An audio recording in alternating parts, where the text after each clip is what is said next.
Hello, everybody. Welcome to Southside Community Church Sunday School on a Wednesday night. For everybody in here, it's a Sunday morning. So we're going to be on page 51 in our book by Ken Ham. If you're joining us for the first time, I'll just put it right there. And we're going to be on page 51, and we're in Genesis chapter 1. And we're going to be starting in verse 9. Can someone read, look in here. Can someone read Genesis 1, 9, and 10? I will. Kind of, okay. And God said, let the waters under the heaven be gathered together unto one place, and let the dry land appear, and it was so. And God called the dry land to earth, and the gathering together of the waters called he seas. And God saw that it was good. So when we left off last time, we were talking about a lot of things. Does anybody remember, I guess I know Mike would know this, but does anybody remember what scientists call the one continent? Like before, now we have different North America, Asia. We're not going to quiz you on all the different continents. I don't say Australia, I say Oceania. I try to be a little bit more. Is it up there? Yeah. Oh no, it is up there. Well, I do this all the time. I did this last week in school. We had a quiz, and I had some of the answers written on my smart board, and I left it up on the screen for like 2 minutes. And I was like, well, those ones are Merry Christmas belated. So Pangea is the one continent. I know this isn't up here. So we had the flood. You know, if you look at Genesis 1:9, as was just read, it says, let the dry land appear. We understand that today there isn't just one dry land. Australia is a giant island, basically. It's isolated. You have Antarctica, which is isolated. You have, island archipelagos, all kinds of stuff.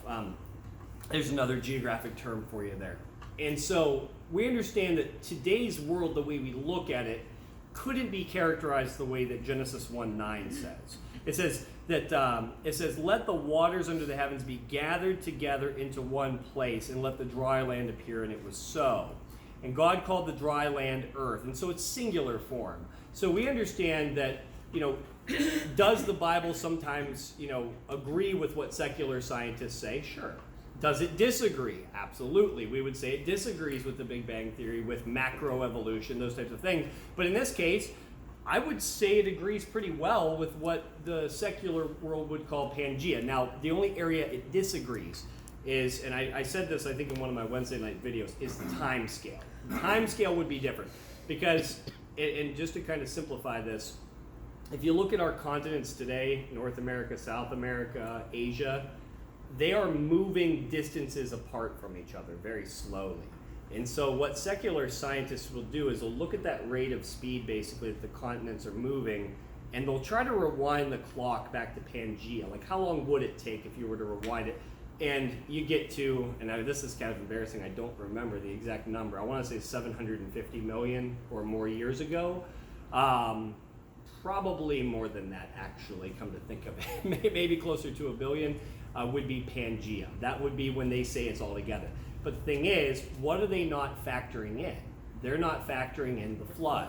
They're not factoring in catastrophe. The fact that there was this huge cataclysmic event that would have shifted things around. And so I believe the Bible teaches that there was one continent, and you see that very clearly. You have the seas and you have the land. They're separate. Not lands, but land.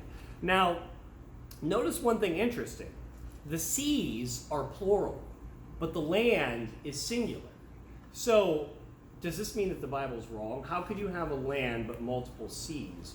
And so, yes, exactly correct. And so, if you look, we don't know what the shape of Pangea was. We don't know. If you look at Australia, Ken Ham gives you the example of Australia in the book. You have a lot of different sides to Australia. You got the Southern Ocean below Australia. And I keep wanting to say Australia, but you have, I'm reading the book, I'm hearing Ken Ham's awesome Australian accent as I'm reading this. But yeah, you have the bottom part of Australia is the ocean that nobody even knows exists. For some reason, it's called the Southern Ocean. And then obviously on the east side, you've got the Pacific. On the other side, you've got the Indian Ocean. And so technically they're all connected, but they're different oceans, okay? And then if you want to get really creative, you got the Gulf Coast, essentially. The Gulf Coast of Australia, it's got that big dip and you have a separate body of water that's disconnected because it's a gulf, just like the Gulf of Mexico versus the Caribbean.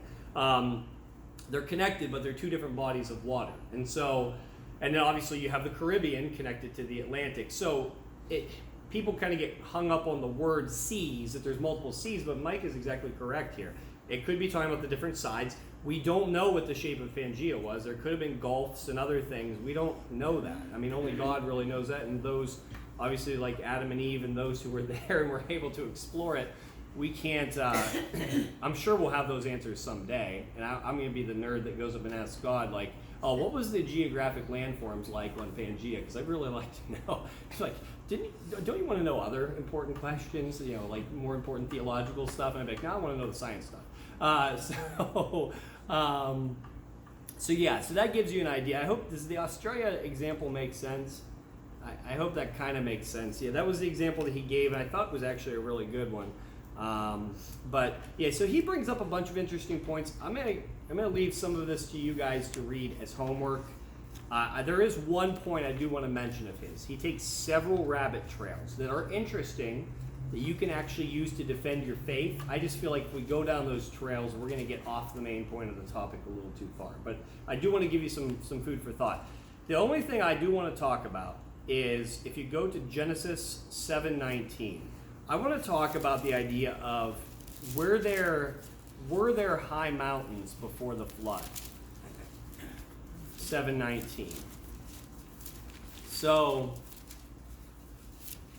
he makes the argument that the word high hills in 7:19, this would be talking about like typical landforms that we see, like typical hills. This word in the Hebrew would not be describing mountains like Everest, like Horeb, like Kilimanjaro, those humongous volcanic mountains and other things. So notice what 7:19 says. And the waters prevailed exceedingly on the earth, and all the high hills under the whole heaven were covered. Okay, so I want you to take note of that, and I'd like you to look, okay, so pause for a second. So that wording is talking about hills. It's not talking about like exceedingly high mountains. So for example, Mount Everest is around 29,000 feet. You figure how many miles that is in the air. That's significantly high. Mount McKinley is in fact around 20,000 feet, pretty close to 21,000. It's actually growing about a millimeter per year. So just to get you a few examples, let's go to Psalm 104. So what was the original earth like if there were no high mountains? How high was the water during the time of the flood? Psalm 104 actually gives us a hint. Now Psalm 104 is not an account of creation. We do have to fact check Genesis at first and then look at the Psalms and other things because they're not the historical account of creation. That's Genesis. So we have to look at Genesis first. But David does comment on creation under the Holy Spirit and does give us some really interesting facts.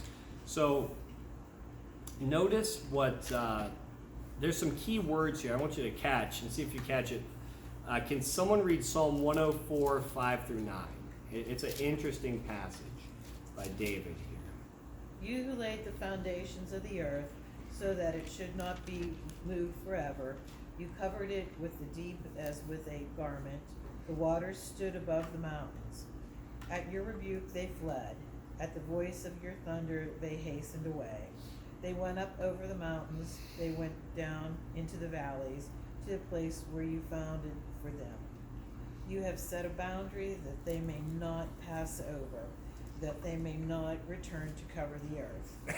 He sends the springs into the valleys, they flow among the hills. Okay, yeah, that's good. And so if you read, and in fact, I'm going to actually read Ken Ham's commentary here, and this is going to be on page 53. He emphasizes the one part is the mountains rose, the valleys sunk down to the place that you appointed them. Okay? And I don't know what version he's using versus the one in the book. I can't say. It doesn't actually, I'm sure it says in the credits somewhere. But the wording there that he's emphasizing in his commentary, the mountains rose, the valleys sunk, it says.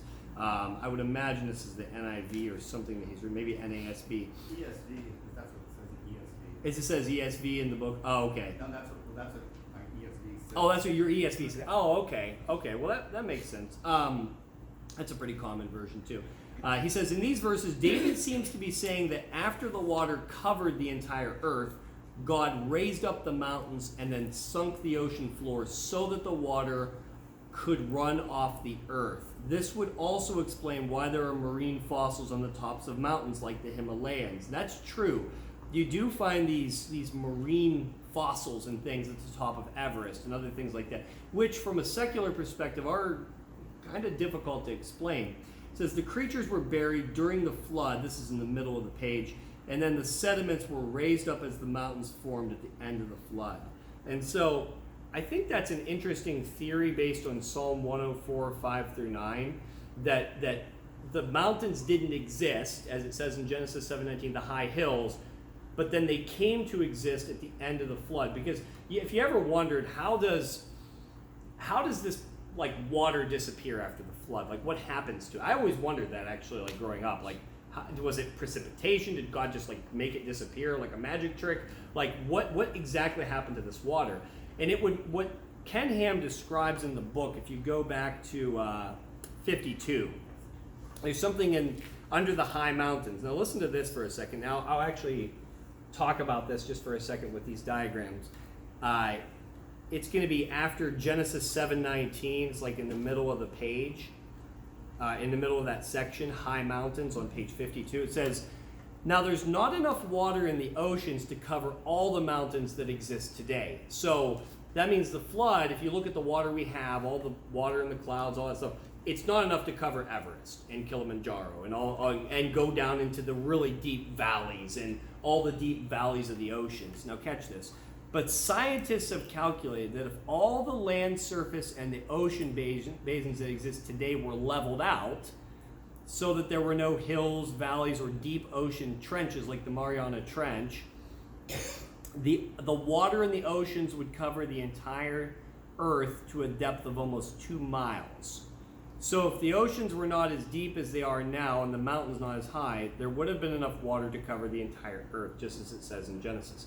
And this seems to fit with the account that there were hills, and God seemed to lower the valleys and raise the mountains. Now, this is getting all a little bit technical, but if you're looking at this, so if you get rid of, again, Everest, Kilimanjaro, Mount McKinley, all these high mountains, and then you look at these ocean trenches, they are massively deep. They are extremely large. If you level out the ocean floors and you get this level surface, it seems to be that water would cover about 2 miles across the surface of the earth. And so it seems to be that that's probably what the flood was. It covered all of the hills, all of the land mass that was there, and then God got rid of the water, didn't make it disappear, he just made it fill in the valleys. You have rivers, you have all these deep ocean trenches that go miles into the surface of the earth. And so the water never really went away. It's still there, but it's just down into the earth farther. Does that make sense? Like the ocean floors, all this would have sunk. There's other young earth creationist theories. I've heard theories that like the water came from the outer reaches of space, that firmament of ice in the outside of it was brought to earth and then was transported back. I don't think any of that's even necessary. I don't think we need to go there.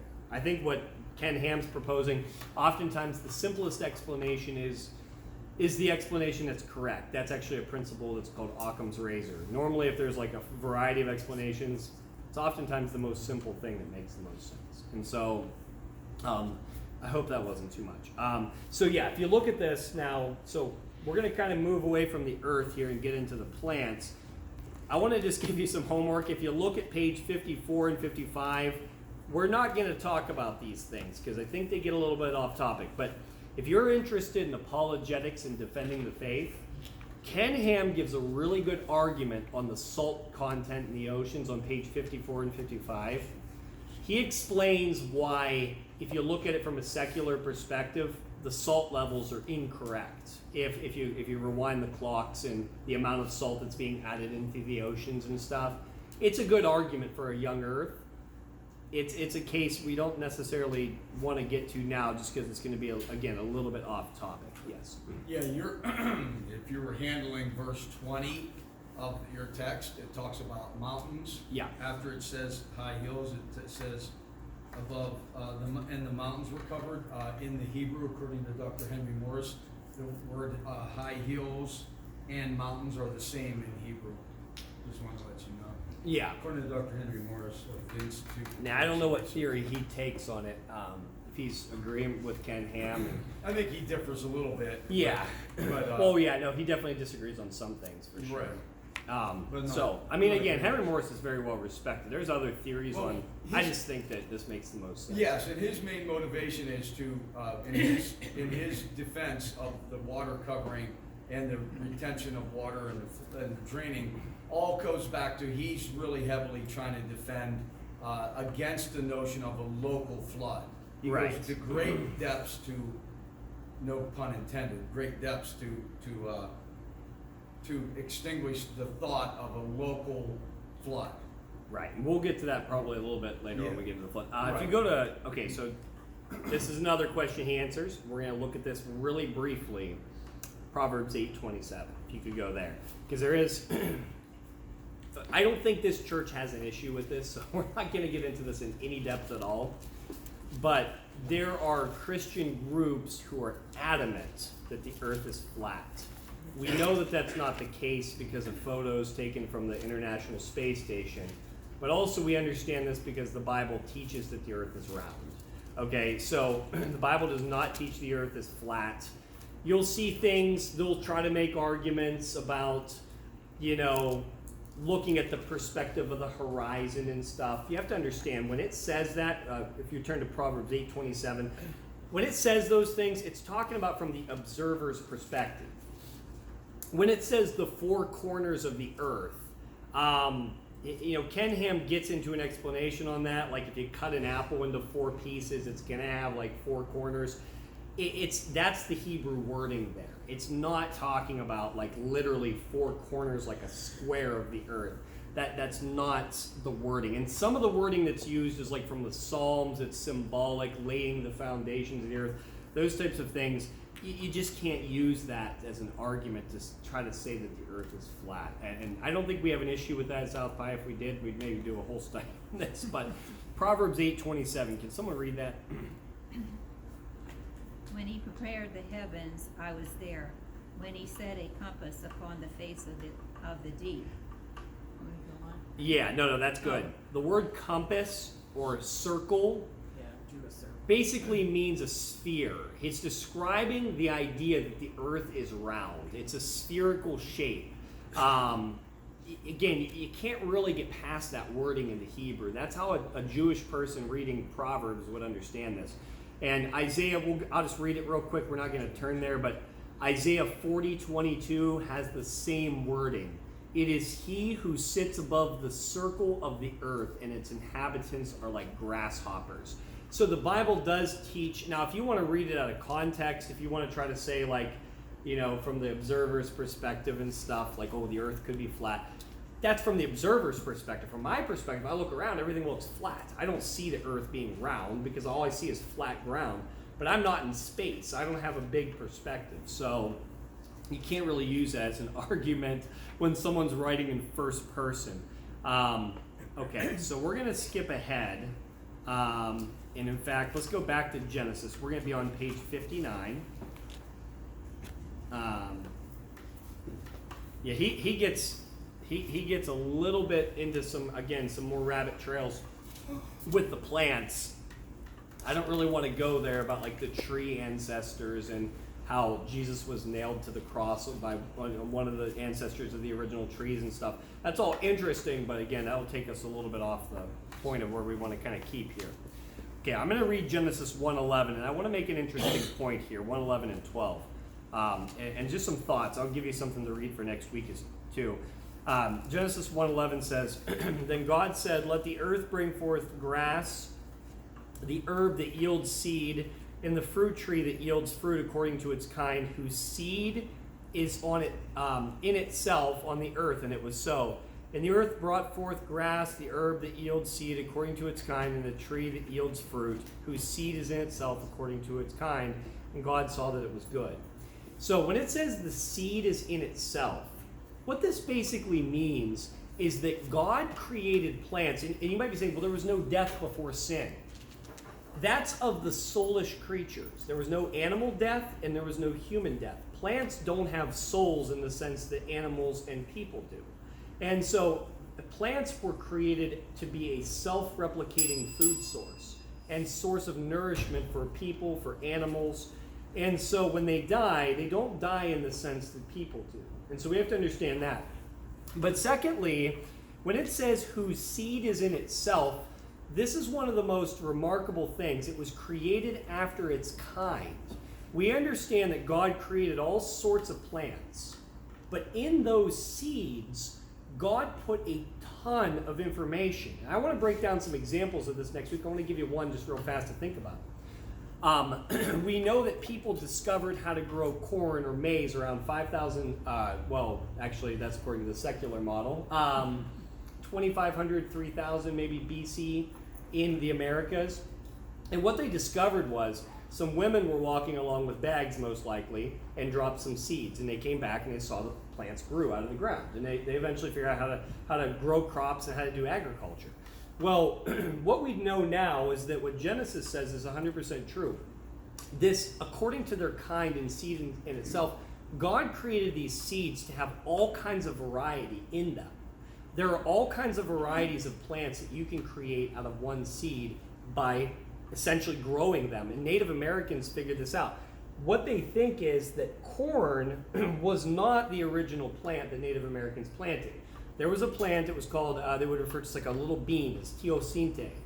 And they think that Native Americans, over the years, grew this little plant. They selected the larger ones, and they kept growing it over and over and over again in different soils, selecting the larger ones. And eventually you get what we would call maize. You got the purple maize, I think that's called Indian corn, I can't exactly remember. Then you got the yellow corn, that's the only kind I eat. Now we have canned corn.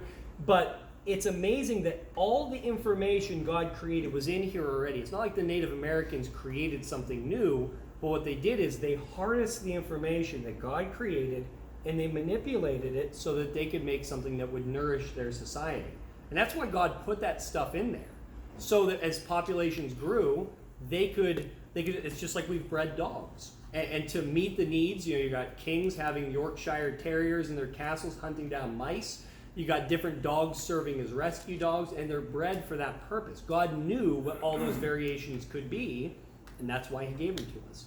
And so I want to get into some of these cool variations next week with plants and how they've been growing over the years and how they've changed. It's really fascinating.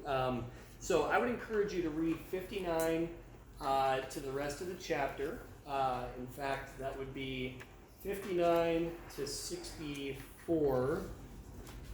59 to 63. Then we'll get into the stars and stuff after that. But does anybody have any questions on the plants? We'll kind of pick up with the plants, I think, next week. If you would allow me to take just a few seconds to read the paragraph notation that Dr. Henry Morris has regarding seed, Yeah. that you might find helpful. It says, the seed which God designed guaranteed reproduction of each plant, quote, after his kind, unquote. This phrase repeated 9 more times in Genesis 1 after the first occurrence obviously precludes transmutation of one kind into another. The seed was programmed for stable reproduction of each kind through a remarkable system known today as a, quote, genetic code, the complex information program in the DNA molecule. This system allows wide horizontal variation within the kind, but no vertical evolution from one kind into a more complex kind. I'm almost done. It is significant that despite widespread belief in evolution, no scientist has yet documented a single instance of true vertical evolution occurring today. The modern equivalent of, quote, kind is probably broader than the species. In many cases, since the latter term is an arbitrary man-made category, that is, the many varieties of dogs are all part of the created, quote, dog kind, unquote, just as all tribes and nations of man constitute one mankind. Right, so this would be an example of, and scientists have kind of hijacked the term evolution. Evolution means change. This would be an example of what we call microevolution. Oftentimes that word has taboo. It's just changes within the same thing. That's all it is. and the information got already programmed. That's what you're saying. What we disagree with is called macroevolution. That's one thing turning into another thing. Guys, I hope you could hear that online because that was some good commentary from Dr. Henry Morris there. Thank you for joining us. I hope you guys have a wonderful night, and we'll see you next Wednesday.